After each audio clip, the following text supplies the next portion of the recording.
பிஸ்மில்லா ரஹ்மான் ரஹீம். அமானிதம் பற்றிய அந்த சட்டம் தான் நம்ம பாதி பார்த்துருக்கோம் இன்ஷால்லா. மீதி பாடத்தை இன்னைக்கு இன்ஷால்லா பார்த்துடலாம். குரான் ஹதீஸில் அமானிதத்தின் முக்கியத்துவம் பற்றி கூறப்பட்டுள்ளது. அதை நிறைவேற்றுவதை ஆர்வப்படுத்துவதுடன் அதை ஈமான் உடையவர்களின் குணமாகவும் ஆக்கப்பட்டுள்ளது. மேலும் அமானிதத்தில் மோசடி செய்வதை நயவஞ்சகத்தனத்தின் அடையாளமாகும்.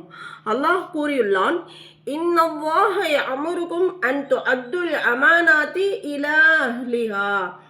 பொருள், நீங்கள் அமானிதங்களை அதன் உரிமையாளர்களிடம் ஒப்படைத்து விடும்படி அல்லாஹ் உங்களுக்கு கட்டளையிடுகின்றான். அத்துடன் ஈமான் கொண்டோரின் குணங்களை பற்றி கூறும் பொழுது, வல்லதீன ஹும் லிஅமானாத்திஹிம் வஅஹ்திஹிம் ராஊன், அவர்கள் தமது பொறுப்பில் ஏற்றுக்கொண்ட அமானிதங்களையும் தமது வாக்குறுதிகளையும் கவனத்தில் வைத்திருப்பார்கள். அப்போ நமக்கு அல்லாஹ் அமானிதத்தில் ரொம்ப ஈமானோடு ஒப்பிட்டு சொல்கிறான். அதற்கு மாற்றமாக துரோகம் செய்பவர்களை மிக்க கேவலமாக கூறப்பட்டுள்ளது. அல்லாஹ் கூறியுள்ளான், இன்னல்லாஹ லா யுஹிப்பு குல்ல ஹவ்வானின் கஃபூர். பொருள், நிச்சயமாக அல்லாஹ் துரோகம் செய்யக்கூடிய நன்றி கெட்டவர்களை நேசிக்க மாட்டான். அந்த அமானிடத்தில் ஏதாவது மோசடி செய்கிறது, அதை நம்ம அபகரிச்சுக்கிறது, அந்த மாதிரி விஷயம் உள்ளவங்களுக்கு தான் இந்த மாதிரியான எச்சரிக்கை. நபி ஸல்லல்லாஹு அலைஹி வஸல்லம் அவர்கள் கூறினார்கள், லா ஈமான லிமன் லா அமானதஹு லஹு. பொருள், எவரிடத்தில் அமானிதத்தில் பேணுதல் இல்லையோ அவரிடத்தில் ஈமான் இல்லை அப்படின்னு. அல்லாஹ் பாதுகாக்கணும். அமானிதம் என்பது மனிதாபிமானம், நற்குணம் ஆகியவற்றிற்கு பெயராகும். ஆகவேதான் சட்டப்படி யாரையும் அமானிதத்தை ஏற்கும்படி வற்புறுத்தப்பட மாட்டாது. அப்படி ஏதாவது ஒரு அசம்பாவிதத்தால் அந்த அமானிதம் அழிந்து போய்விட்டால் அமானிதத்தை பாதுகாத்தவரின் மீது எந்த பொறுப்பும் கிடையாது. நம்ம நல்ல விதமாக தான் அந்த அமானிதத்தை அல்லாஹுக்கு பயந்து பாதுகாத்தோம். ஆனால் அது ஒரு அசம்பாவிதம் ஏற்பட்டுருச்சு, நம்மை அறியாமல் அல்லாஹுடைய நாட்டத்தால் அதை அழிஞ்சு போயிடுச்சுன்னா அந்த நேரத்தில் நமக்கு எந்த பொறுப்பும் இல்லை. நாமளாக அதை வேணுமென்று அதை வீணாக்கினாதான்.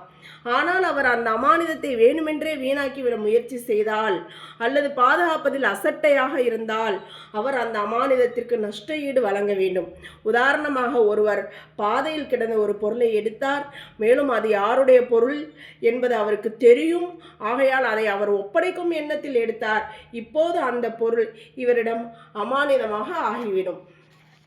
அப்படி அந்த பொருள் ஏதாவது அசம்பாவிதத்தால் அழிந்து போய்விட்டால் அவரின் மீது எந்த பொறுப்பும் கிடையாது. ஷரியத்தில் அமானத் என்ற வார்த்தைக்கு மிக விசாலமான கருத்துக்கள் உள்ளன. அதை நிறைவேற்றுவது அனைத்து முஸ்லிம்களின் மீது பொறுப்பாக்கப்பட்டுள்ளது.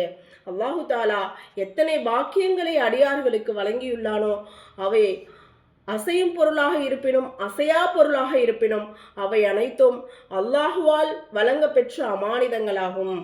அதில் குறைபாடுகள் செய்தால் இம்மை மறுமையிலும் பிடி இருக்கிறது, இம்மையிலும் மறுமையிலும் பிடி இருக்கிறது. அது மறுமையிலும் அது விசாரணைக்கு காரணமாகவும் ஆகிவிடும். அல்லாஹ் இந்த அமானிதத்தை பேணக்கூடிய பாக்கியத்தை நம் அனைவருக்கும் தந்தருள் புரிவானாக. ஆமீன்.